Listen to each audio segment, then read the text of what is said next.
আসসালামু আলাইকুম। আজকে একজন পরিশ্রমী চাচার সাথে কথা বলবো। চাচাকে জিজ্ঞাসা করব যে চাচা প্রতিদিন ইনকাম করে কত।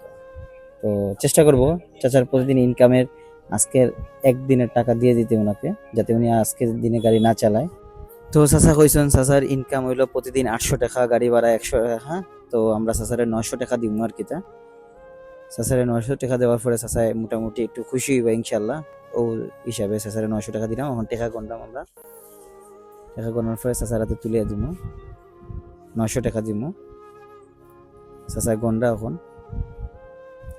4, 5, 6, 7, 8, 9। তো কি চাচারে জিগাইছে চাচা খুশি হয়েছেন নি? তো চাচা কইলা যে না খুশি হয়েছেন। তো কিছুক্ষণ পরে আবার কইরা চাচায় যে চাচার একটা লুঙ্গি কিনতা। তো লুঙ্গি কিনতে চাচার লাগবে একটা 500 টাকা। তো আমরা কিতা করলাম, আবার চাচারে 500 টাকা দিলাম। ওখান দিলাম আমি, চাচার লুঙ্গি লাগে 500 টাকা দিলাম। তো 500 টাকা ও জিগাইলাম চাচারে 500 টাকা হইব নি? চাচা কইরা হয় 500 টাকা হইব। তো চাচারে 500 টাকা দিছি, মোট চাচারে 1400 টাকা দিছি আমরা। সো এখন কইছি যে আজকে আর কোনো কাজ করতা না, আজকে সোজা বাসার যেতে কি। তো চাচা কইছেন, চাচা খুশি হয়েছেন এবং চাচা আজকে একটা লুঙ্গি কিনবা, কিনার বাদে আর আজকে আর কোনো কাজ করতা না, বাহার যাইবা গেতে।